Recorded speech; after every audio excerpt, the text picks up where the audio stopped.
Bismillahirrahmanirrahim. Assalamu alaikum. Welcome back to ISP Online Learning Management System. Today is lecture number 3 for the course of Reinforced Concrete Design 2. This course is generally for BSc Civil Engineering. I myself engineer Dr. Muhammad Aslam, Assistant Professor, Department of Civil Engineering, Institute of Southern Punjab, Multan. Today is lecture number 3 and week number 3. So these are your reference textbooks for this course. इन books के अलावा अगर आपके पास design of reinforced concrete structure से relevant कोई और book available है तो उसको भी आप यूज़ कर सकते हैं. So in our today's class we are going to continue our topic on two-way slabs. One-way slabs आप already BSc लाइफ के अंदर already डिस्कस कर आए हैं, उसके डिज़ाइन एग्जाम्पल्स वगैरह भी आपने फोकस किए हुए हैं. अगर किसी को कोई कन्फ्यूजन है तो प्रीवियस बुक्स वगैरह भी आप फॉलो कर सकते हैं जो कि अभी हमने डिस्कस भी की हैं. उसके अलावा अगर आपको कोई चीज़ प्रीवियसली जो वन वे स्लैब्स है उनके अंदर कंफ्यूज कर रही है तो मुझसे भी डिस्कस कर सकते हैं, पूछ सकते हैं. तो आज जो है हमारा जो टॉपिक है बेसिकली टू वे स्लैब्स का, उसको हम कंटिन्यू करते हैं. ऑफ कोर्स जो वन वे स्लैब है वो आपको थोड़ा सा हेल्प कर रहा होता है टू वे स्लैब्स को समझने के लिए, तो थोड़ा सा रिवाइंड कर लीजिएगा अपने आप को. वन वे स्लैब्स के से रेलेवेंट उसके क्या टाइप्स होती हैं, क्या डिज़ाइन कंसिडरेशंस हैं, किस तरह से हम उसको कंसीडर करते हैं. हम डायरेक्टली जो है due to shortage of time and limitations we are directly moving on the topic two way slabs. तो आज हम टू वे स्लैब्स को डिस्कस करेंगे. So now we have introduction to design of two way slabs. के two way slabs का basic background क्या होता है. Slabs are considered as an structural members whose depth is small as compared to their length and width. Slab यानी छत की जो thickness होती है, डेप्थ होती है, वो दोनों उसके मजीद डायमेंशंस लेंथ और विड्थ जो हैं उनसे स्मॉलर होती है. उस मेंबर को हम स्लैब कंसीडर करते हैं जो कि एक हॉरिजॉन्टल प्लेटफॉर्म होता है. Simplest form of a slab is one supported on two opposite sides which primarily deflects in one direction and is referred to as a one way slab.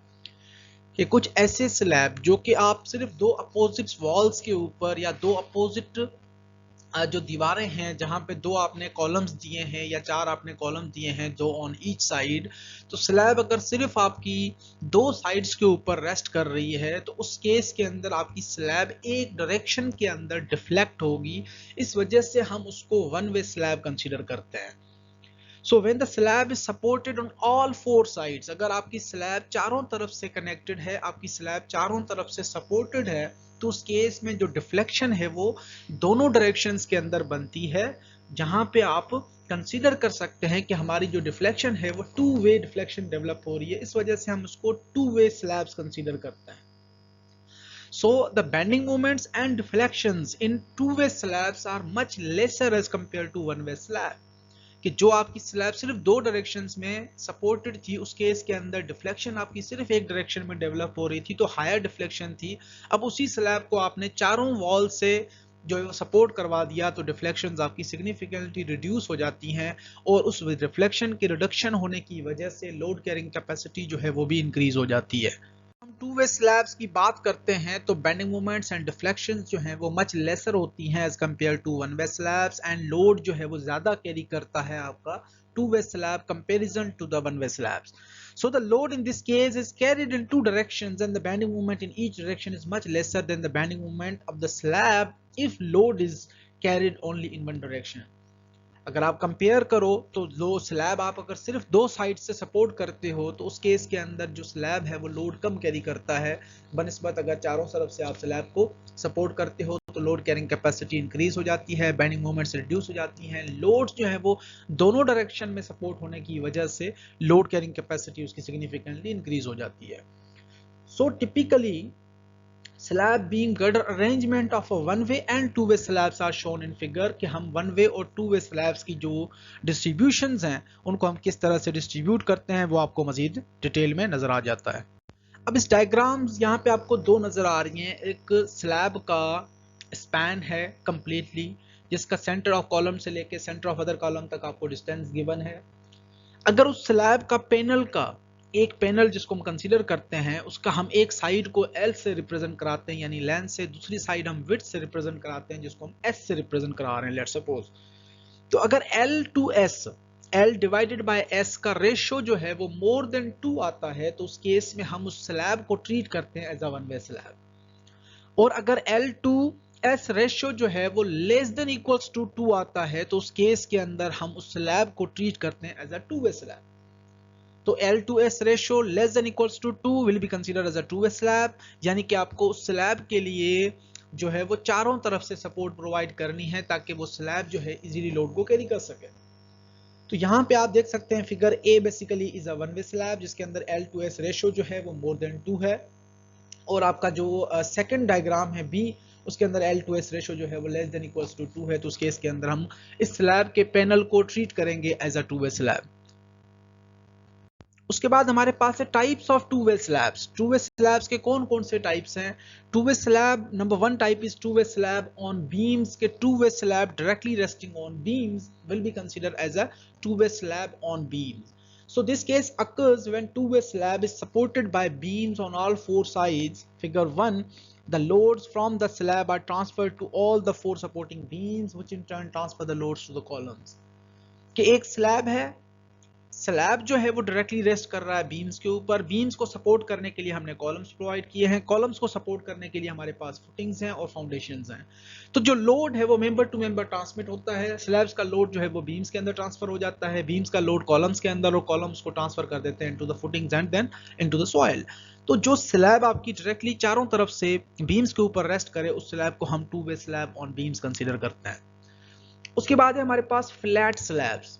अब flat slabs basically is a type of slab, यहाँ पे एक flat slab है, दूसरा flat plate है, दोनों के अंदर थोड़ी सी आपको जो है कंफ्यूजन्स दूर करनी है इस क्लॉज के अंदर, क्योंकि ये बहुत ज़्यादा इंपॉर्टेंट है और बहुत ज़्यादा वाइडली यूज होने वाले स्लैब्स हैं जिसको हम फ्लैट स्लैब और फ्लैट प्लेट कंसीडर करते हैं। A flat slab is a two-way slab reinforced in two directions that usually does not have beams or girders. इस केस के अंदर क्योंकि टू वे स्लैब की बात हो रही है, टू वे स्लैब की जब हम बात करते हैं तो दोनों डायरेक्शन में बेंडिंग मूवमेंट जनरेट हो रही है, दोनों डायरेक्शंस में आपका जो मेंबर है वो डिफ्लेक्ट होता है, तो दोनों डायरेक्शन में डिफ्लेक्ट है तो उसके केस के अंदर आपने दोनों डायरेक्शन में रीइंफोर्समेंट्स प्रोवाइड करनी है। तो इस स्लैब के अंदर आपका जो स्लैब है वो कोई भी बीम या गर्डर वगैरह कैरी नहीं कर रहा होता, and loads are directly transmitted on the supporting columns. कि कॉलम है, कॉलम के ऊपर आपने डायरेक्टली स्लैब बनाई है, यानी कि स्लैब का लोड जो है वो कॉलम के ऊपर ट्रांसमिट हो रहा होता है, and column tends to punch through the slab. यहाँ पे सबसे बड़ा जो फेल्यूर है या सबसे बड़ा जो रिस्क है वो ये है कि जो कॉलम है वो आपका स्लैब के अंदर पंच थ्रू कर सकता है। अब इसकी एग्जांपल आप इस तरह से लें कि लेट सपोज एक हमने प्लेटफॉर्म बनाया, उस प्लेटफॉर्म के ऊपर आपने डिफरेंट जो है वो कीलों का अरेंजमेंट, नेल्स जो होती हैं नेल्स का अरेंजमेंट आपने बनाया यूनिफॉर्मली डिस्ट्रीब्यूटेड, उसके ऊपर आप हाथ रख के लोड अप्लाई करते हो तो आपको थोड़ा सा पेन तो फील होता है, लेकिन आपका हाथ जो है उसके ऊपर आप लोड अप्लाई कर सकते हो। लेकिन अगर सिर्फ एक ही कील है, अगर एक ही कील है उसके ऊपर आप हाथ की हथेली रख देते हो और लोड अप्लाई करते हो तो कील जो है वो पंच थ्रू कर सकता है मेंबर के अंदर या हाथ के अंदर से। तो यहाँ पे सिर्फ एक कॉलम की बात कर रहे हैं, तो जब आपका स्लैब उसके ऊपर रेस्ट करता है तो वो पंच थ्रू कर सकता है स्लैब के अंदर से। तो ये एक जो है बड़ा जो अपना एक सेंसिटिव केस आ जाता है। तो उस केस में हम कॉलम के पंच थ्रू को किस तरह से रेजिस्ट कर सकते हैं, उसके लिए हमारे पास 3 मेथड सजेस्टेड है। तो 3 मेथड्स हैं फ्लैट स्लैब्स के अंदर जिसमें अंदर कॉलम के पंच थ्रू को आप रेजिस्ट करवा सकते हो। Number 1 is using a drop panel and a column capital. एक कॉलम कैपिटल भी प्रोवाइड कर सकते हैं और ड्रॉप पैनल प्रोवाइड कर सकते हैं। उसके बाद drop panel without column capital, यानी सिर्फ आप ड्रॉप पैनल प्रोवाइड कर दो। थर्ड केस के अंदर column capital without a drop panel, यानी कि पहला केस हम दोनों चीजें इकट्ठी प्रोवाइड कर दें। असल जो पर्पस है हमारा वो क्या है कि स्लैब जहां पे आपने प्रोवाइड की है, कॉलम जहां पे लाई कर रहा है वहां पे थिकनेस थोड़ी सी बढ़ा देनी है स्लैब की, ताकि पंच थ्रू ना हो सके कॉलम। अब पंच थ्रू को रेजिस्ट करने के लिए हमारे पास एक स्लैब उस पोर्शन के अंदर हमने थोड़ा सा ड्रॉप पैनल प्रोवाइड कर दिया, या कॉलम कैपिटल प्रोवाइड कर दिया, या drop panel and column capital दोनों प्रोवाइड कर दिए, या कॉलम कैपिटल प्रोवाइड कर दिया ड्रॉप पैनल के बजाय।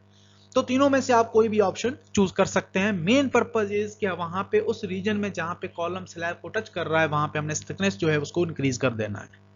So third type is the flat plate flows. Flat plate या फ्लैट स्लैब, आपको पता चल गया कि स्लैब यानी कि एक नॉर्मल प्लेट है जो कि कॉलम के ऊपर रेस्ट कर रहा है, वहां पे आपने कॉलम कैपिटल्स, ड्रॉप पैनल्स और column capital and drop panel as a combine आपने प्रोवाइड कर दिए, that will be considered as a flat slabs. Now we have a flat plates.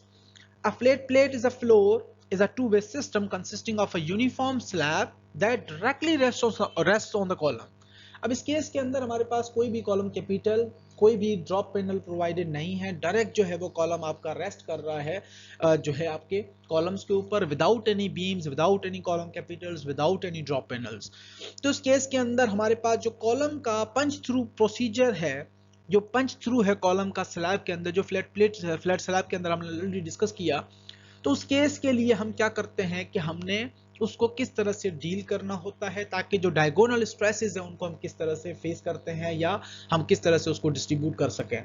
Therefore, a general increase in the slab thickness is required और special reinforcement is used। के flat plate के case में आप डॉप panels और column Capitals provide नहीं करते, आप special रिइंफोर्समेंट्स arrangement provide करते हो या ओवरऑल स्लैब की थिकनेस जो है उसको इंक्रीज कर देते हैं। उसके बाद फोर्थ इंपॉर्टेंट टाइप हमारे पास है two way ribbed slabs and waffle slab system, जिसके अंदर रिब्ड और वेफल जो है वो प्रोवाइड होती हैं, छोटी छोटी रिब्स वगैरह अरेंजमेंट प्रोवाइड किया जाता है, जिस तरह से आपको ऑडिटोरियम्स के अंदर स्लैब्स नजर आती हैं normally. This type of slab consists of a floor slab with length to width ratio less than 2. Of course, 2 से कम होगा तभी हम उसको 2 वे डिजाइन करेंगे। So the thickness of a slab is usually provided in the range of 2 to 4 inches। कि आपका panel बहुत बड़ा है, उसके लिए आप ओवरऑल थिकनेस जो है स्लैब की वो कम कर देते हो, लेकिन उस थिकनेस कम करने की वजह से आपने सेंटर के अंदर जो है एक इक्वल स्पेसिंग के ऊपर आप रिब्स प्रोवाइड करते हो, छोटे छोटे बीम्स प्रोवाइड करते हो और जॉइस प्रोवाइड करते हो इन 1 और 2 डायरेक्शंस। इस वजह से इस स्लैब को हम जो है 1 वे और 2 वे रिब्ड और वेफल स्लैब कंसीडर करते हैं। So normally usually the thickness of the slabs in ribbed cases or in waffle slab we have 2 to 4 inches और रिब्स के दरमियान जो स्पेसिंग है वो 20 to 30 इंचेस तक हम प्रोवाइड करते हैं। रिब्स जो है वो रेक्टेंगुलर और स्क्वायर बॉक्स भी हो सकते हैं और 45 डिग्रीज या 60 डिग्रीज के ऊपर भी हम प्रोवाइड कर सकते हैं, आर्किटेक्चरल शेप्स वगैरह के हिसाब से भी डिपेंडेंट होती हैं। उसके बाद two way ribs different systems can be adopted, उसके अंदर हम डिफरेंट सिस्टम्स अडॉप्ट कर सकते हैं। For example with voids between the ribs भी हम दे सकते हैं। हम रिब्स बनाते हैं उनके दरमियान वॉइड्स भी हो सकते हैं, उनके दरमियान कोई permanent fillers as a material भी आप यूज कर सकते हैं। उसके बाद जो है रिब सिस्टम के अंदर with different voids and the ribs continuing in both directions, voids provide कर सकते हो लेकिन जो रिब्स हैं वो कंटिन्यू रहती हैं दोनों डायरेक्शंस के अंदर। तो ये हमारे पास डिफरेंट ऑब्जर्वेशंस हैं। जैसे आपने ऑडिटोरियम्स के अंदर देखा होगा कि समटाइम जो है वो हमें कंटिन्यूअस रिब्स और बीच वाला जो पोर्शन है वो वैकेंट भी नज़र आता है, ओपन भी नज़र आता है। समटाइम जो उसके अंदर ग्लासेस लगाए जाते हैं ताकि जो है वो ओपन लाइट जो है वो ट्रांसमिट हो सके। उसके बाद समटाइम जो है वो एज अ वॉइड्स के तौर पे या परमानेंट कोई दूसरा फिलर मटेरियल, लाइटर मटेरियल भी यूज होता है। एस्थेटिक व्यू के लिए भी आप यूज कर सकते हैं, as a heat resistant material के लिए भी यूज कर सकते हैं, दूसरे भी उसके पर्पजेज हो सकते हैं। These are the different sections of the two-way slab, जिसके अंदर आप देख सकते हैं कि जो पहली पिक्चर है A, that is showing flat plate, जिसके अंदर आपकी जो स्लैब है वो डायरेक्टली रेस्ट कर रही है कॉलम के ऊपर। उसके बाद नीचे जो सेक्शन बी है उसके अंदर आप देख सकते हैं कि जो डिफरेंट फ्लैट स्लैब्स हैं जो रेस्ट कर रही हैं कॉलम कैपिटल्स के ऊपर भी, column capital and drop panel के ऊपर कंबाइन में, और सिर्फ स्लैब जो है वो रेस्ट कर रही है ड्रॉप पैनल के अंदर भी। तो ये आपको डिफरेंट ऑब्जर्वेशंस और चीज़ें जो है वो आप देख सकते हैं। ये आपको रिब्ड वे स्लैब नजर आ रही है या वेफल स्लैब है, जिसके अंदर जो आपकी रिब्स हैं छोटी छोटी प्रोवाइडेड हैं और रिब्स के दरमियान जो आपका गेप है या वॉइड है वो आप किस तरह से प्रोवाइड करते हैं, और वॉइड्स के अंदर फिलर्स वगैरह भी यूज कर सकते हैं। वो अरेंजमेंट आपको सारा नजर आ रहा है। ये इन 3D व्यू आप देख सकते हैं कि figure A basically is a flat plate and second basically is a flat slab, जो कि डायरेक्टली जो है आपका रेस्ट कर रहा है पैनल्स और कॉलम कैपिटल्स के ऊपर। फिगर सी जो है वो उसके अंदर स्लैब आपका रेस्ट कर रहा है बीम्स के अंदर, और फिगर 4 जो है वो आपको नजर आ रही है एज अ वाफल स्लैब। तो ये आपका एक 3D व्यू के अंदर आप क्लियर इसको अंडरस्टैंड कर सकते हैं। उसके बाद हमारे पास है economical choice of concrete floor systems, कि जब आपके पास एक इकोनॉमिकल चॉइस आ जाती है कि आप रीजनेबल अमाउंट में कौन सा स्लैब का टाइप आपने प्रोवाइड करना है। So various types of floor systems can be used for general buildings such as residential, office and institutional buildings we have. The choice of an adequate and economic floor system depends on the type of building, architectural layout, aesthetic features, and the span length between the columns. ये तमाम parameters हैं जिनके ऊपर आपकी overall building का जो layout है वो डिपेंडेंट होता है, आर्किटेक्चरल पर्पसेस हैं, एस्थेटिक व्यू है, उसके बाद आपकी जो रिक्वायर्ड ड्राइंग्स की डिमांड है या रिक्वायर्ड लोडिंग्स की डिमांड है, span length between the columns क्या है, उस हिसाब से हम चूज कर रहे होते हैं. So in general the super impose load on building varies between 80 to 150 PSF, जिसको हम super impose live load consider करते हैं कि कितना जो है super impose live load vary कर रहा होता है 80 से 100 PSF के दरमियान as per codes and standards. सो अगर हम फ्लैट प्लेट्स की बात करते हैं तो फ्लैट प्लेट्स आपके रीजनेबल हैं या इकोनॉमिकल हैं जब आपका स्पैन 20 to 25 फीट हो और लाइव लोड आपका 60 to 100 के PSF के दरमियान हो.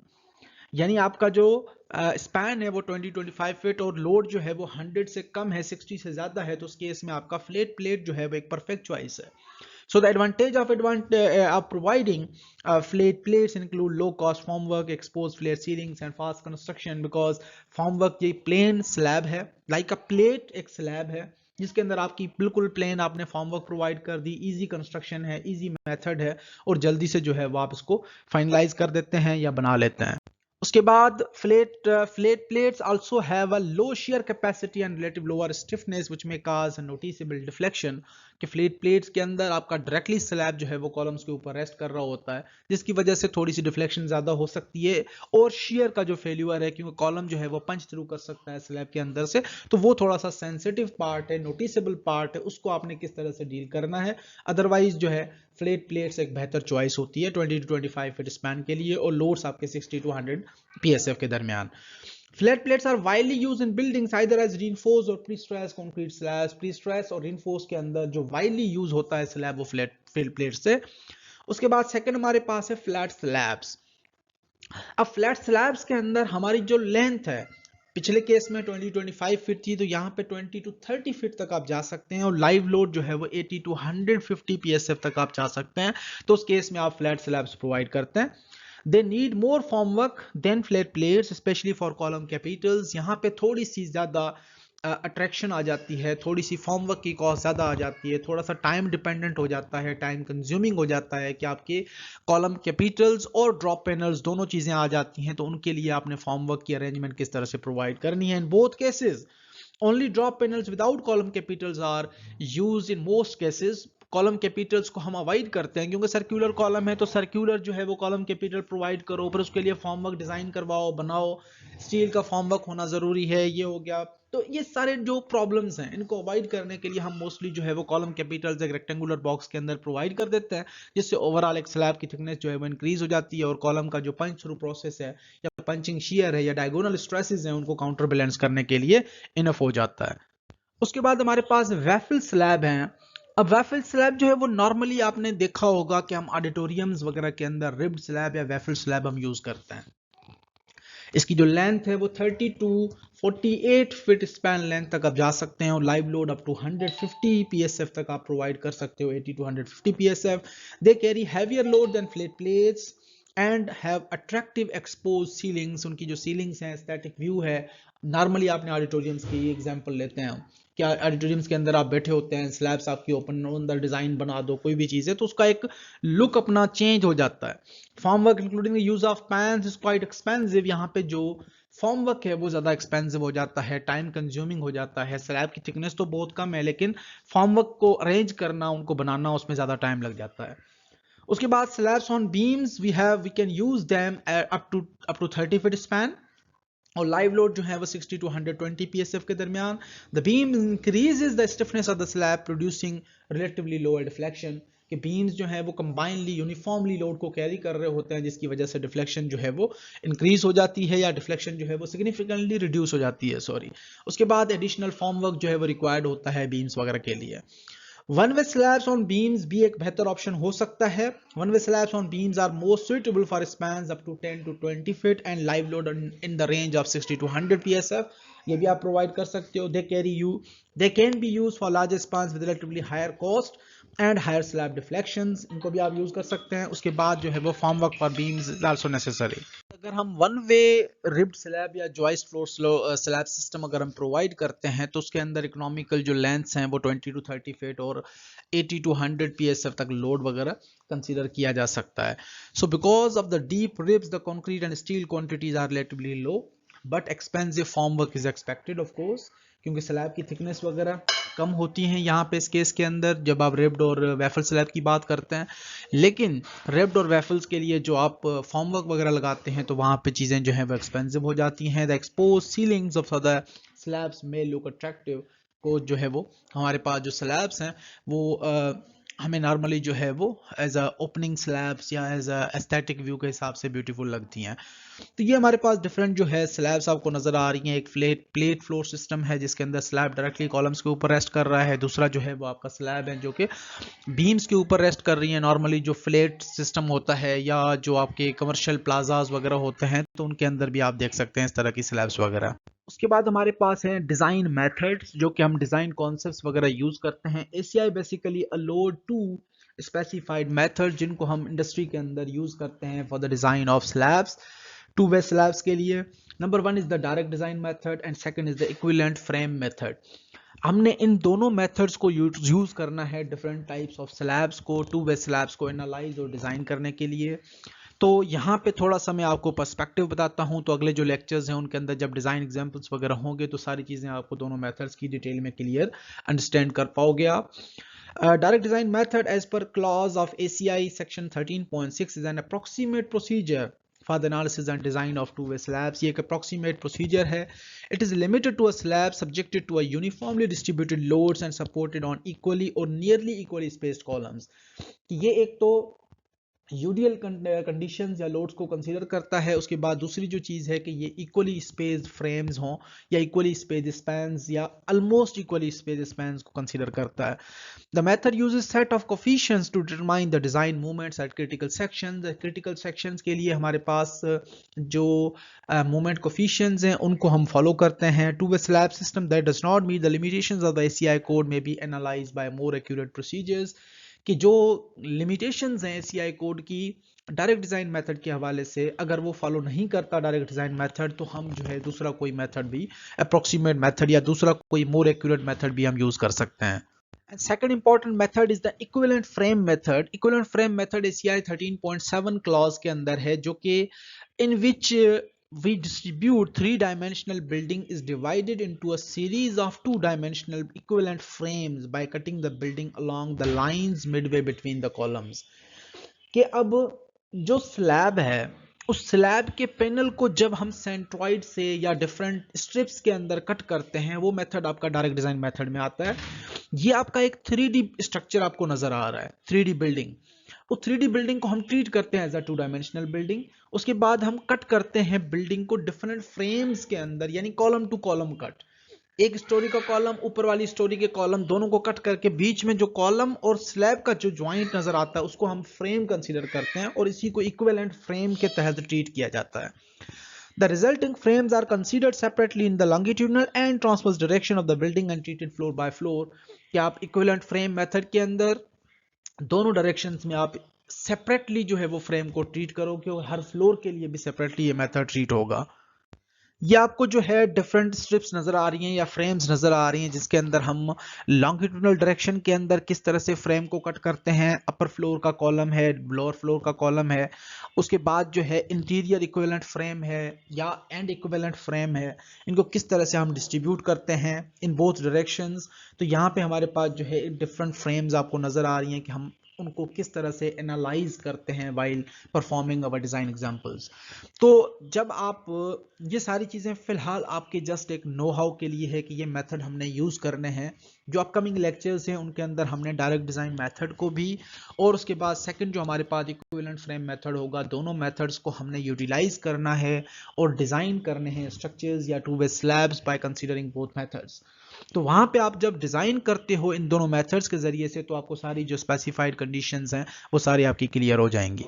अब एसीआई की तरफ से जो दो मेथड थे इक्विवेलेंट फ्रेम मेथड और डायरेक्ट डिजाइन मेथड, इन दोनों मेथड्स के अलावा हमारे पास कुछ और एक्यूरेट या अल्टरनेटिव मेथड्स हैं जिनको भी रियल इंडस्ट्री के अंदर यूज किया जा सकता है for the analysis and design of multi storey buildings या two way slabs. So in elastic method है जिसके अंदर हम एक कंक्रीट स्लैब को इलास्टिक प्लेट के तरह कंसीडर करते हैं कि इलास्टिक प्लेट है, जैसे लोड अप्लाई हुआ डिफॉर्मेशन जनरेट हुई, जैसे लोड रिमूव होता है वापस अपने ओरिजिनल पोजीशन में आ जाता है। और इसके अंदर जो है हम different types of equations for the flexure shear and deflection behaviours के लिए फोर्थ डिफरेंशियल इक्वेशंस वगैरह डेवलप करते हैं। Furthermore in FEM the slab is divided into mesh of triangles and quadrilaterals, displacement functions of knots are established and the stiffness matrices are developed for the computer analysis। यानी ये method पूरा analysis के ऊपर based करता है कि हम किस तरह से एनालाइज करते हैं, डिफरेंट इक्वेशंस वगैरह हम यूज़ करते हैं, डिफरेंट मैट्राइसेस भी डेवलप करते हैं, और जो मेशिंग है वो ट्रायंगुलर फॉर्म और क्वाड्रेटल फॉर्म्स के अंदर जो है वो डिफरेंट मैट्राइसेस बनाए जाते हैं। उसके बाद जो है इलास्टिक मेथड जो है वो फॉलो होता है और सॉल्व होता है। उसके बाद सेकंड चीज़ें हैं इलास्टिक मेथड के हिसाब से अगर कंसीडर करें तो हमारे पास दोबारा जो है वो कंप्यूटर सॉफ्टवेयर वगैरह यूज़ हो जाते हैं। अगर हम प्लास्टिक मेथड यूज़ करते हैं तब भी हमारे पास 3 डिफरेंट मेथड्स हैं प्लास्टिक के हिसाब से। यील्ड लाइन मेथड है, स्ट्रिप मेथड है और ऑप्टिमल मेथड है। यील्ड लाइन के अंदर this method was developed to determine the limit states of the slab by considering the yield lines that occur in the slab as a collapse mechanism। हम इसको as a collapse mechanism treat करते हैं कि material जो है वो yielding limit states पे पहुंच चुके हैं। तो इस मेथड को हम किस तरह से फॉलो अप करते हैं, ये चीज़ें जो है वो हमारे डिटेल में करिकुलम का हिस्सा नहीं है, जस्ट फॉर ओवरव्यू पर्पस है। उसके बाद स्ट्रिप मेथड है। In this method the slab is divided into different strips like a beam. जैसे आपकी स्लैब है, कंटिन्यूअसली एक स्लैब है, उसको हम बीम की तरह कंसीडर करते हैं डिफरेंट छोटे छोटे स्ट्रिप्स के अंदर, और एज अ बीम उसको एनालाइज करते हैं। उसके बाद मल्टीप्लाई कर देते हैं पूरी लेंथ के साथ ताकि वो बीम की जो रीइंफोर्समेंट है वो डिवाइड हो जाती है। The strips are analyse as a simple beams. उसके बाद ऑप्टिमल मेथड है। In this method the considerable research into optimal solutions were perform. The presented method for minimizing reinforcement based on plastic analysis, optimal solutions are complex analysis but produce complex patterns of reinforcement. ये complex method है दोबारा, और complex reinforcement arrangement वगैरह develop होती हैं। उसके बाद जो है वो ऑप्टिमल एनालिसिस या ऑप्टिमम रिइंफोर्समेंट परसेंटेजेस वगैरह हम किस तरह से यूटिलाइज करते हैं। तो ये मेथड है just for know how purposes. उसके बाद जो है हम मजीद आगे चलते हैं। थर्ड कॉन्सेप्ट के अंदर नॉन लीनियर एनालिसिस आ जाती है, जिसके अंदर true load deformation characteristics of a reinforced concrete slab when the finite element method is used. FEM हम यूज करते हैं takes into considerations by non linearity of the stress strain relationship of the individual elements, and in this curve the solution becomes complex unless simplified empirical relationships are assumed। again ये FEM method है, software based method है, जिसके अंदर हम different computer programs वगैरह use करते हैं। The अब presented methods are presented very briefly to introduce the reader to the different methods of analysis of the slabs. जो हमने बाद वाले जो डिजाइन मेथड्स हमने डिस्कस किए हैं, इन elastic method, plastic analysis and non linear analysis, तो ये मेथड जो है वो हमारे for the know how purposes हैं कि आपको ये मेथड भी आने चाहिए या यूज होते हैं इंडस्ट्री के अंदर। लेकिन जो ACI के दो मेजर मेथड हैं, डायरेक्ट डिजाइन मेथड और इक्विवेलेंट फ्रेम मेथड, इनको हम कोशिश करेंगे कि अगले दोनों लेक्चर्स के अंदर इन दोनों चीज़ों, बहुत ही लेंथी प्रोसीजर्स हैं और बहुत ही ट्रिकी डिज़ाइन एग्जांपल्स वगैरह हैं, तो इसको इन दोनों को हम कोशिश करेंगे अगले दोनों लेक्चर्स के अंदर हम फाइनल करें। अदरवाइज अगर एंड में हमारे पास टाइम बचा तो इन जो नॉन लीनियर, इनलास्टिक और प्लास्टिक एनालिसिस मेथड्स में से कोई एक मेथड हम डिटेल में आगे कंटिन्यू करेंगे। यहाँ पे again longitudinal and transverse direction के अंदर इक्विवेलेंट फ्रेम के लिए जब हम टॉप व्यू से देखते हैं, टॉप व्यू से हम बिल्डिंग को किस तरह से पैनल को डिस्ट्रीब्यूट करते हैं into the interior frame, and frame and middle frame, तो इन दोनों को फ्रेम्स में हम किस तरह से डिस्ट्रीब्यूट करते हैं। इन टॉप व्यू हम जब देखते हैं तो टॉप व्यू में हमें नजर इस तरह से आ रहे होते हैं, ट्रांसवर्स और लॉन्गिट्यूडनल डायरेक्शन दोनों के अंदर। अब ये हमारे पास एक इक्विवेलेंट फ्रेम का एक प्लान व्यू है। जब आप 3 डायमेंशनल डायग्राम को कंसीडर करते हैं या सेक्शन को कंसीडर करते हैं by cutting from the centre to centre of columns in different storeys, तो हमें क्या एक पर्सपेक्टिव या ऑब्जर्वेशन मिलती है। उस ऑब्जर्वेशन को आप यहाँ पे देख सकते हैं कि लेट सपोज हमारे पास एक एलिवेशन में प्लान था ABC, और उसको जब हमने कट किया, column of A and column C को हमने कट किया, तो बीच वाली जो स्लैब है BB डैश वो हमें नजर आ रही है। और यहाँ पे हमने जब नीचे प्लान के अंदर देखो आप, नीचे वाले क्रॉस सेक्शन के अंदर तो exterior column, interior column, interior column and exterior column आपको नजर आ रहे हैं। इस तरह से हम डिफरेंट फ्रेम्स बनाते हैं और उन फ्रेम्स के पर्सपेक्टिव में हम स्टडी करते हैं इक्विवेलेंट फ्रेम मेथड को। उसके बाद जब हम डायरेक्ट डिजाइन मेथड को फॉलो करते हैं तो डायरेक्ट डिजाइन मेथड के अंदर हम कॉलम और मिडल स्ट्रिप्स के अंदर मेंबर को डिवाइड करते हैं कि कॉलम स्ट्रिप्स कैसे बनाते हैं, मिडल स्ट्रिप कैसे बनाते हैं, कॉलम स्ट्रिप की विड्थ कितनी होनी चाहिए, और दोनों तरफ से कॉलम स्ट्रिप्स की विड्थ को हम काटने के बाद सेंटर में जो पोर्शन बचता है उसको हम मिडल स्ट्रिप कंसीडर करते हैं। ये भी इक्विवेलेंट फ्रेम की तरह ट्रांसवर्स और लॉन्गिट्यूडनल दोनों डायरेक्शन के अंदर मूव करता है। ये जब हम डिजाइन एग्जांपल्स वगैरह सॉल्व करेंगे तो मजीद आपको चीजें क्लियर हो जाएंगी। किस तरह से डिफ्लेक्शन की डायग्राम डेवलप होती है, पॉइंट ऑफ इन्फ्लेक्शन किस तरह से जनरेट होता है, वो आपको यहाँ पे फिगर बी एंड सी के अंदर देख सकते हैं। अगेन वही चीज, हम किस तरह से कॉलम स्ट्रिप बनाते हैं, किस तरह से आपके मिडिल स्ट्रिप दोनों डायरेक्शन के अंदर L1 एंड L2 डायरेक्शंस को हमने अज्यूम किया है, और L1 एंड L2 के डायरेक्शन के हिसाब से हम मिडिल स्ट्रिप और कॉलम स्ट्रिप किस तरह से बनाते हैं। लेट्स सपोज x एक डिस्टेंस है जिसको हम सेंटर ऑफ कॉलम से लेके कॉलम का हाफ कॉलम स्ट्रिप कंसीडर करते हैं दोनों डायरेक्शंस के अंदर। इसी तरह से जो है वो रिमेनिंग हाफ आपका मल्टीप्लाई हो जाता है। तो दोनों जो आपके स्पैन्स हैं वो किस तरह से स्विच होते हैं, उनको हम किस तरह से ट्रीट करते हैं। So after that we have a minimum slab thickness to control deflection कि ACI कोड क्या कहता है कि कम से कम स्लैब की थिकनेस कितनी प्रोवाइड करनी चाहिए ताकि जो डिफ्लेक्शन है वो कम से कम रहे। So for that purpose, minimum slab thickness in two-way slab to control the deflection is explained in ACI section 9.5.3. The magnitude of the slab's deflection depend on many variable कि वो deflection जो है many variables के ऊपर dependent है, such as including the flagell stiffness of the member, which in turns is a function of the slab thickness, जिसको हम thickness के हिसाब से consider करेंगे कि overall flagell stiffness कितनी है। उसके बाद by increasing the slab thickness, the flagell stiffness of the slab is increased and consequently the slab जो है वो deflection जो है वो decrease हो जाती है। So because the calculation of deflections in two-way slabs is complicated and to avoid excessive deflections, the ACI code limits the thickness of these slabs by adopting the following of three empirical limitations. We have three different variable equations. उन equations के base पे हम एक minimum slab thickness to control the deflections हम decide करते हैं कि deflection भी हमारी एक reasonable range के अंदर रहे और overall thickness जो है वो एक proper flexural stiffness provide करे, जिसकी वजह से कम minimum जो है वो deflection हमारी balance कर सकें हम। So in first condition we have alpha FM factor. Alpha FM factor क्या होता है इसको मजीद हम आगे डिटेल में डिस्कस करते हैं। अगर अल्फा FM फैक्टर जो है वो 0.2 से लेके 2 की रेंज में है, 0.2 से 2 के दरमियान है, तो आप फ्लेक्सुरल स्टिफनेस या स्लैब जो है वो आप थिकनेस कैलकुलेट करते हैं H is equals to LN nominal length into 0.8 plus yielding stress divided by 200,000 divided by 36 plus 5 beta under alpha FM minus 0.2। ये फार्मूला आपका यूज होगा जब आपकी yielding stress जो है वो PSI के अंदर हो। अगर yielding stress आप मेगापास्कल में कंसीडर करते हैं तो दूसरी इक्वेशन जो है वो आपको नीचे गिवन है। अगर इस फार्मूले से ओवरऑल स्लैब की थिकनेस लेट सपोज 5 से कम आती है तो आपने कम से कम 5 इंचेस प्रोवाइड करनी है, but not be less than 5 inches, यानी कि 5 इंचेस से कम आती है तो आपने मिनिमम 5 इंच प्रोवाइड करनी है। अगर ज्यादा आती है तो जो वैल्यू आपकी आ रही है वही आपने स्लैब की थिकनेस के हिसाब से कंसीडर करना है। इसी तरह से अगर हमारे पास सेकंड फैक्टर है कि अल्फा FM फैक्टर जो है वो 2 से ज्यादा आता है तो उस केस के अंदर हमारी जो इक्वेशन है वो रिवाइज हो जाती है कि H minimum thickness will be equals to nominal length into 0.8 plus yielding stress divided by 200,000 whole divided by 36 plus 9 beta। ये PSI के अंदर है। इसी तरह से आपके पास मेगापास्कल में फार्मूला भी गिवन है। Again in this case the minimum thickness should not be less than 5 inches। और थर्ड कंडीशन में अगर आपका अल्फा FM फैक्टर जो है वो 0.2 है या 0.2 से कम है तो उस केस के अंदर जो है वो हम इंटीरियर बीम्स के केस में स्लैब्स वगैरह की थिकनेस वगैरह कितनी कंसीडर करते हैं, उसके लिए मजीद हमारे पास टेबल्स वगैरह भी गिवन है। अब यहाँ पे हमारे पास है minimum slab thickness without interior beams. Interior beams के बगैर आपकी स्लैब्स हैं तो मिनिमम स्लैब थिकनेस आप किस तरह से आइडेंटिफाई करते हैं। First of all we have a yielding stresses. अगर आपकी यील्डिंग स्ट्रेस स्टील की 40,000 PSI है, जो कि आजकल क्राइम है यूज करना इंडस्ट्री के अंदर, आप 60,000 पे ही फोकस करें।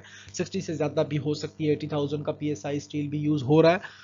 और अगर आप विदाउट ड्रॉप पैनल्स, यानी कि हम फ्लैट प्लेट्स की बात कर रहे हैं यहाँ पे, without drop panels and with drop panels, यानी कि flat plates and flat slabs दोनों की बात हो रही है। एक्सटीरियर पैनल है और इंटीरियर पैनल्स हैं। Without drop panels, without edge beams, with edge beams, interior panels. उसके बाद एक्सटीरियर पैनल के अंदर या विद ड्रॉप पैनल के अंदर without edge beams, with edge beams and interior panels. तो जो आपकी थिकनेस है जो आपकी स्टील की यील्डिंग स्ट्रेस है उसी हिसाब से जो कंडीशन, अगर आप इंटीरियर पैनल की बात कर रहे हो या एक्सटीरियर की बात कर रहे हो, तो वहाँ पे जो है उस हिसाब से हम नॉमिनल लेंथ डिवाइड बाय 33 या नॉमिनल लेंथ डिवाइड बाय 36 या नॉमिनल लेंथ डिवाइड बाय 30 इस तरह की इक्वेशंस वगैरह को हम चूज करते हैं बेस्ड ऑन कंडीशंस जो हमें गिवन होती हैं। ये टेबल मजीद हम डिटेल में जब एग्जाम्पल को सॉल्व करेंगे वहाँ यूज़ करेंगे तो आपको मजीद चीज़ें क्लियर हो जाएंगी। अब वेरिएबल्स हमने जो यूज की है टेबल्स के अंदर या इक्वेशन के अंदर, n is the nominal clear span length, nominal clear span कितना है उसको हम कंसीडर करते हैं। For example measured face to face of columns और face to face of beams और for slabs with the beams, यानी face to face of columns हम जो centre to centre distance given होता है हम फेस टू फेस कंसीडर करेंगे, column की एज से लेके कॉलम के दूसरे एज तक, और दूसरा जो है वो अगर बीम है तो बीम की एज से लेके दूसरे बीम के एज तक। Beta basically is the ratio of long to short spans. Alpha FM basically is the average value of alpha for all beams on the sides of the panel के कितने beams हैं उस हिसाब से हम ratio calculate करते हैं.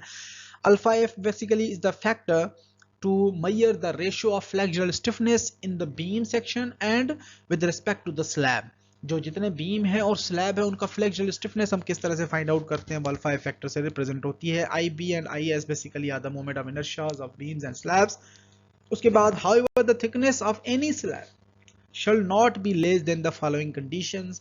अगर आपकी अल्फा एफ एम फैक्टर जो है वो 2 से कम है तो उस केस के अंदर आपकी स्लैब की थिकनेस जो है वो 5 इंचेस से ज़्यादा होनी चाहिए या 5 इंच के बराबर आपने चूज़ करनी है, ऑलमोस्ट अराउंड 125 मिलीमीटर्स. अगर आपका अल्फा एफ फैक्टर जो है और सॉरी 2 से कम था तो हम 5 इंचेस तक रख रहे थे, अगर आपका 2 से ज़्यादा है तो उस केस के अंदर हमारी जो थिकनेस है वो 3.5 इंचेस से ज़्यादा होनी चाहिए, ऑलमोस्ट जो है वो 90 मिलीमीटर कम से कम आपने प्रोवाइड करनी है. These are some other limitations. ACI क्या कहता है कि for panels with discontinuous edges and beams with alpha is equals to 0.8 must be used, otherwise the minimum slab thickness must be increased by 10%. अगर आपकी as discontinuous edges हैं beams के अंदर panels के अंदर तो वहाँ पे स्लैब की थिकनेस जो है वो आप थोड़ी सी इंक्रीज कर देते हो. When drop panels are used without beams the minimum slab thickness can be reduced by 10%. अगर आप ड्रॉप पैनल यूज कर रहे हो विदाउट बीम्स तो उस केस के अंदर आप स्लैब की थिकनेस को थोड़ा सा रिड्यूस कर देते हैं.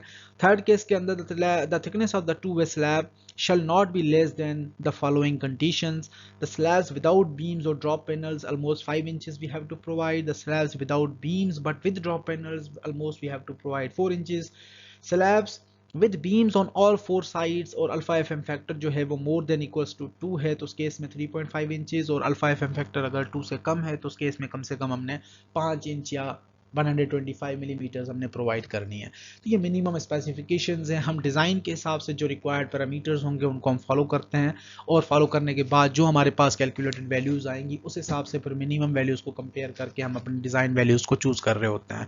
तो मज़ीद आगे छोटे छोटे डिज़ाइन एग्जाम्पल्स हैं वो डिस्कस करते हैं. उसके बाद हम अगली क्लास में डायरेक्ट डिज़ाइन मेथड स्टार्ट करेंगे, उसके अंदर सारी चीज़ें जो कन्फ्यूजन्स हैं वो आपकी क्लियर हो जाएंगी.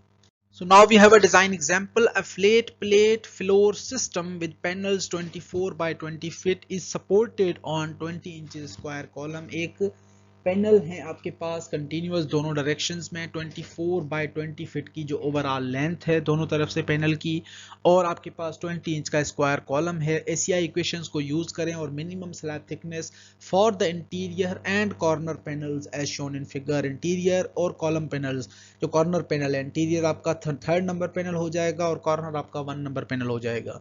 इनकी स्लैब थिकनेसेस हमने फाइंड करनी है. We are considering edge beams are not use concrete comparative strength as 4 KSI and steel yielding strength as 60 KSI. ये आपके पास तमाम डायमेंशंस क्रॉस सेक्शंस वगैरह नीचे गिवन है. अब उसके बाद हमारे पास जो नंबर 1 था फॉर कॉर्नर पैनल जब हम बात करते हैं सिर्फ तो हमने जब नीचे आप टेबल के अंदर देखें with drop panels without drop panels दो आपके पास पूरी कंप्लीट डिस्ट्रीब्यूशंस हैं. विद ड्रॉप पैनल की कोई भी बात जो है वो डिज़ाइन एग्जांपल में नहीं थी, ना ड्रॉप पैनल का कोई जिक्र है, तो हम कंसीडर कर रहे हैं slabs are without drop panels. Drop panels की बात हो गई. उसके बाद वो कहता था क्वेश्चन में कि edge beams are not used या no edge beams are used, so we are considering कि विदाउट एज बीम्स आपके पास कंडीशन गिवन है और स्टील की यील्डिंग स्ट्रेस 60 KSI है तो मिनिमम स्लैब थिकनेस का फार्मूला आपके पास आ जाता है ln/30. ln/30 हमने इक्वेशन को चूज किया.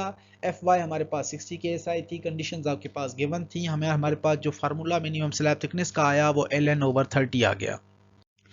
अब फार्मूला हमारे पास था ln/30 जो कि हमारे पास h मिनिमम आ जाएगी, जिसके हम minimum thickness of the slab consider करेंगे। तो बेसिकली ln क्या है? ln जो है वो नॉमिनल लेंथ है जो कि क्लियर कवर डिस्टेंस है from the edge of column to edge of other column.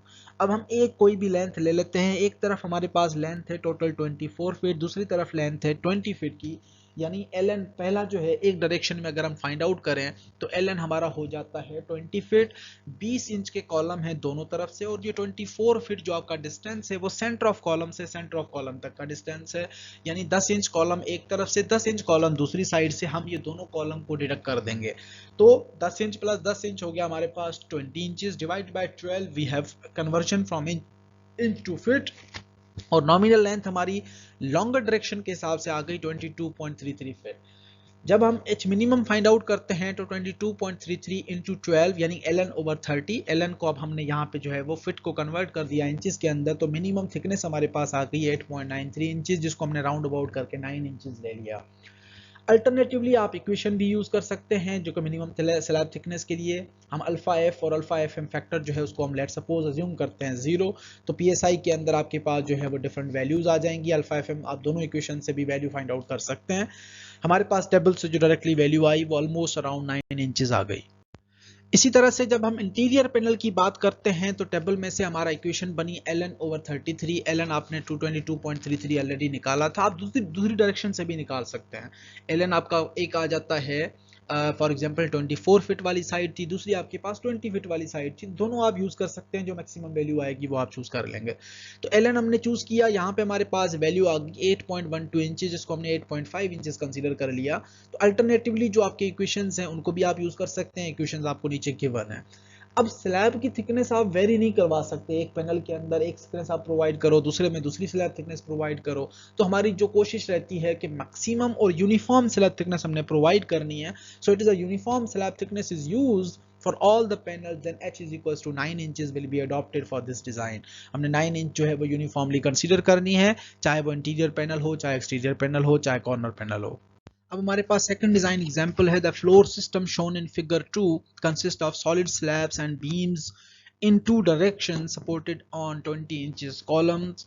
Use ACI code equations to determine the minimum slab thickness required for the interior panel। interior panel के लिए हमने find out करनी है concrete comparative strength we have 3 KSI and steel yielding strength we have 60 KSI। ये आपको diagram नजर आ रही है, सॉलिड स्लैब है जिसके नीचे जो है वो बीम्स हैं, और बीम जो है वो कॉलम के ऊपर रेस्ट कर रहे हैं। अब यहाँ पे बीम और स्लैब का as a combine action show कराना है, ताकि जो स्लैब की थिकनेस है उस हिसाब से हम as a T beam design करें, ताकि जो बीम और स्लैब है वो कंबाइन के तौर पे एक्ट करें। उसके लिए हमारे पास जो क्रॉस सेक्शन गिवन है वो है कि 16 इंचेस की आपके पास बीम की ओपनिंग है, और overall including depth of the beam and slab thickness we have 22 inches. ये आपको डिटेल्स गिवन है।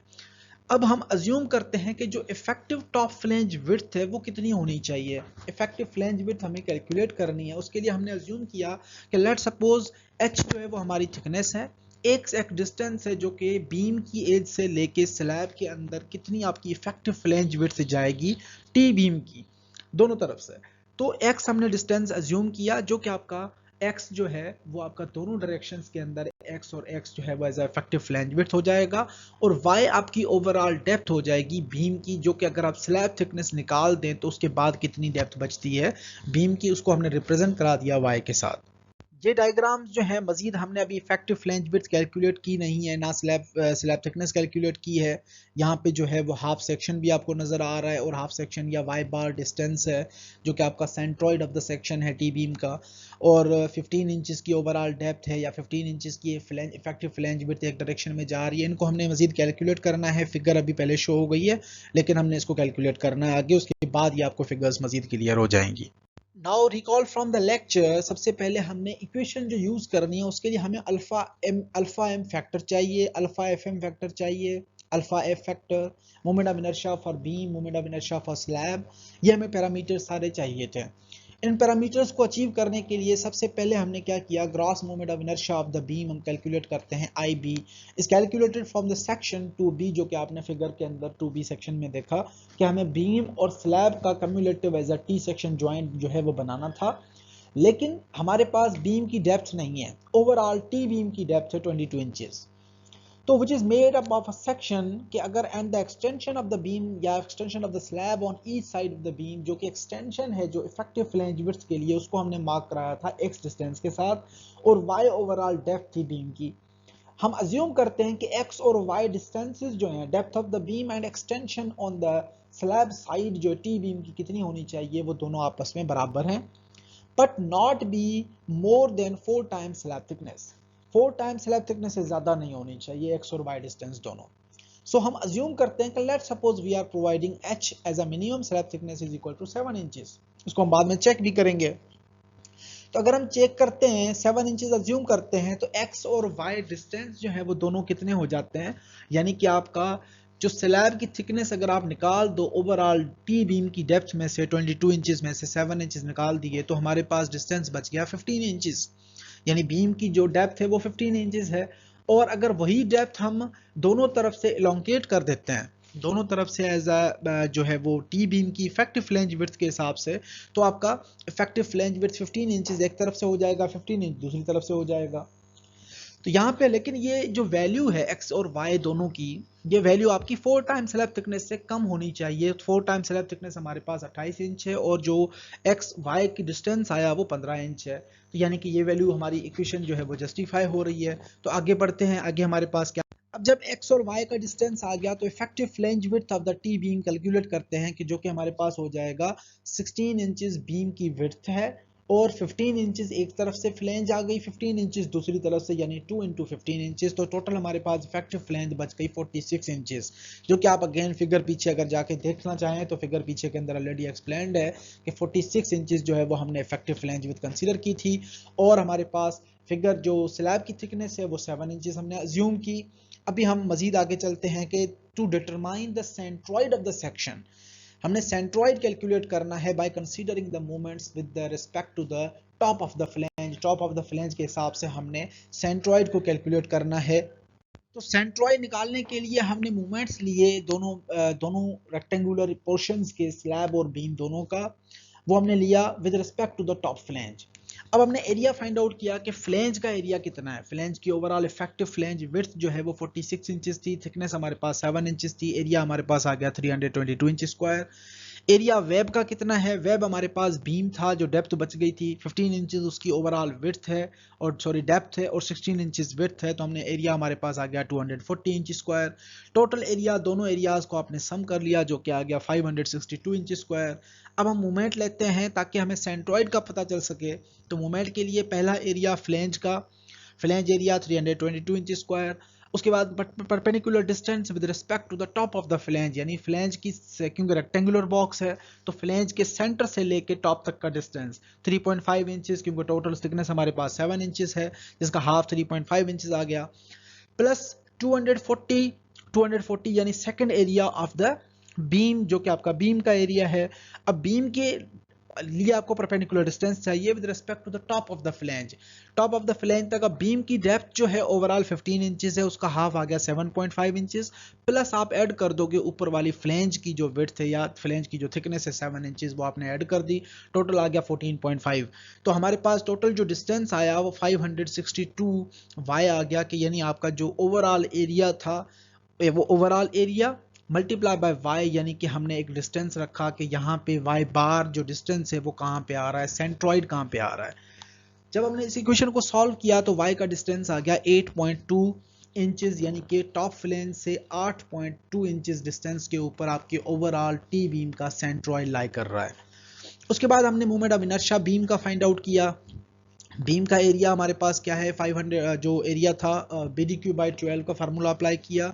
BDQ/12 46 हमारे पास जो है वो विड्थ थी, डेप्थ हमारे पास 7 इंचेस है, 7 का cube divide by 12 plus area हमारे पास 322 था, इनटू जो परपेंडिकुलर डिस्टेंस है हमारे पास वो 4.7, यानी कि वाई बार से लेके centroid of the flange, top flange का डिस्टेंस है। वाई बार आपके पास कितना है 8.2, और उसमें से आप 3.5 माइनस कर दोगे तो 4.7 हमारे पास बच गया, डिस्टेंस स्क्वायर आ गया, प्लस जो आपका स्लैब या बीम का पोर्शन है 16 ओवरऑल डेप्थ, और विड्थ है सॉरी, और 15 का क्यूब यानी कि डेप्थ का cube divide by 12 plus area plus आपका परपेंडिकुलर डिस्टेंस जो 7.5 माइनस 1.2 जो कि आपका ओवरऑल वाई बार जो आपका फ्लेंज से लेके नीचे तो जो फ्लेंज तो हो गई ना हमारे पास 7 इंचेस की, तो 8.2 में से हमने 7 इंचेस स्लैब वाले निकाल दिए, तो यानी 1.2 बच गया। और सेंटर ऑफ द बीम से लेके वाई बार तक का डिस्टेंस यानी कि वो 1.2 आपने माइनस कर लिया, तो ओवरऑल हमारे पास जो ग्रॉस मोमेंट ऑफ इनर्शिया बना बीम का वो 22,453 इंच पावर 4 बन गया। Now consider the moment of inertia for slab in the longer direction. Longer direction के लिए हम moment of inertia कैलकुलेट करते हैं slab का, जो कि BDQ/12 फार्मूला है। हमारे पास longer direction की बात हो रही है। longer direction की जब आप बात करते हो लेंथ वाइज, तो आप स्मॉलर साइड की बात कर रहे हो। स्मॉलर साइड longer direction के अंदर जा रही है, तो कहने का मकसद जो है वो लॉन्ग डायरेक्शन है, साइड स्मॉलर है। स्मॉलर साइड की विड्थ हमारे पास 20 फीट थी, एच हमारे पास थिकनेस जो है वो 7 इंचेस है। आई मोमेंट ऑफ इनर्शिया वही फार्मूला BDQ/12, टोटल आ गया 6860। अब alpha FM factor find out करते हैं। Alpha F1 in the longer direction हमारे पास क्या फैक्टर आया, EIB over EIS in the longer direction. I for small moment of inertia for smaller length या smaller length in the longer direction. तो ये हमारे पास रेशो जो डेवलप हुआ अल्फा FM1 का, वो हमारे पास आ गया 3.27 जो कि रेशो आ गया। मोमेंट ई मॉड सब इलास्टिसिटी दोनों आपस में कैंसिल हो गए, रेशियो आपके पास बच गया 3.27। इसी तरह से now moment of inertia in the shorter direction. अब शॉर्टर डायरेक्शन के अंदर आपकी लॉन्गर वॉल रन करेगी, longer wall in short direction. तो लॉन्गर वॉल के लिए भी फार्मूला वही है, बी हमारे पास 24 फीट था, BDQ/12 24 इंटू 7 इंचेस जो हमारे पास थिकनेस है divide by 12, moment of inertia आ गया 8232 इंच स्क्वायर। अल्फा FF2 हमारे पास आ गया EIB over EISS in small directions. हमारे पास टोटल ई आपस में कैंसिल हो गए, रेशो आपके पास आ गया 2.27। अब दो रेशोज हैं अल्फा F1 अल्फा F2, इन दोनों रेशोज का हमने कम्युलेटिव एवरेज लेना है। Alpha FM basically is the cumulative function, cumulative joint of all the alpha values. Alpha F1 था, अल्फा F2 था, हमने तमाम वैल्यूज को कंबाइन किया, उनका एवरेज ले लिया, तो अल्फा FM फैक्टर आ गया 3.0। उसके बाद बीटा वैल्यू फाइंड आउट करते हैं। Beta basically is the ratio of nominal length in longer direction to nominal length in shorter direction. अब nominal length में हमारे पास क्या होती है, clear distance from the edge of column to edge of other column, जिस तरह से हमने पिछले एग्जांपल के अंदर किया। तो लॉन्गर डायरेक्शन के अंदर टोटल 24 फीट लेंथ थी, जिसमें से हाफ कॉलम एक साइड से हाफ कॉलम दूसरी साइड से आपने डिडक्ट कर दिया, टोटल लेंथ बच गई 22.33। इसी तरह से शॉर्टर साइड का LN आपका हो जाएगा 20 फीट, टोटल लेंथ थी 10 inches from one column 10 inches to other column, आपका डिडक्ट हो गया 18.33 बच गया। तो जब आपने रेशियो निकाला बीटा, वो 1.22 वैल्यू आ गई। उसके बाद हम लॉन्गर रेशो के हिसाब से, लॉन्गर लाइन लेंथ के हिसाब से LN22 वाली साइड को यूज करके हम फाइंड आउट करते हैं। एच थिकनेस आप दोनों तरफ से कर सकते हैं, जो कि आपके पास दोनों वैल्यूज जो डेवलप होंगी उनमें से जो हायर वैल्यू है उसको आपने चूज करना है। प्रीवियस इक्वेशन के अंदर से जो अल्फा FM फैक्टर की जो वैल्यू थी, अगर वो 2 से ज्यादा आती है उस केस की हमने इक्वेशन चूज की, और H minimum ln into 0.8 plus fy over 200,000 divided by 36 plus 5 beta into alpha fm minus 0.2। ये इक्वेशन आपने यूज की, सारे वैल्यूज आपके पास ऑलरेडी हैं, आपने प्रोवाइड कर दिए, और एच मिनिमम हमारे पास आ गया 5.57। अगर जो है आपके पास मजीद पैरामीटर्स वगैरह को आप यूज करना चाहते हैं, या ln की दूसरी वैल्यू जो है वो आप अडॉप्ट करना चाहते हैं 18.33 वाली, तो भी आप इक्वेशन को यूज कर सकते हैं। However this value must not be less than h given in other equation, given by other equation. अगर हम अदर इक्वेशन यूज करते हैं तो वैल्यू हमारे पास आ जाती है 6.27 इंचेस, जो कि आपका अल्फा FM मोर देन 2 था। अगर वो इक्वेशन आप यूज करते हो तो वैल्यू आ जाती है हमारे पास 6.27। Also H minimum is equal to 3.5। अब 3 मिनिमम जो 3.5 था, हमारे पास जो एच मिनिमम वैल्यू आई वो 5.57 आई। अगर हम दूसरे LN से वैल्यू कैलकुलेट करते तो LN ऊपर आ रहा है तो वैल्यू मजीद कम आती। तो एक जो वैल्यू है alpha FM factor more than 2 वाली, अगर हम यूज करते हैं तो वो 6.27 इंचेस आई थी। देयरफॉर हमने कंसीडर किया कि 6.25 जो वैल्यू है वो हमारी हाईएस्ट है, उसको हमने यूज करना है। उसको हमने राउंड अबाउट करके आप 6.5 इंचेस या 7 इंचेस करके भी यूज कर सकते हैं। So now in this lecture we have assignment, online assignment you have to submit in portal, और इसके लिए जो है आपके पास टॉपिक है shear strength of slabs। क्योंकि we are running out of time और हमारे पास टाइम बहुत कम है, तो स्लैब्स की shear strength को आपने अच्छे तरीके से स्टडी करनी है। अगर कोई रिक्वायर्ड डॉक्यूमेंट वगैरह चाहिए, कोई बुक्स भी आप फॉलो कर सकते हैं, रिक्वायर्ड डॉक्यूमेंट कोई मेरे से चाहिए तो वो भी मैं आपको प्रोवाइड कर दूंगा। Try avoiding copy and paste from here and there, try to write by yourself और explain the following terms with derived expressions also, कि शेयर के अंदर हम किस तरह से इक्वेशंस को ड्राइव करते हैं या किस तरह से इक्वेशंस कंसीडर की जाती हैं, and how the share failure can be avoided in the slabs. ये आपका पूरा कंप्लीट एक क्वेश्चन है।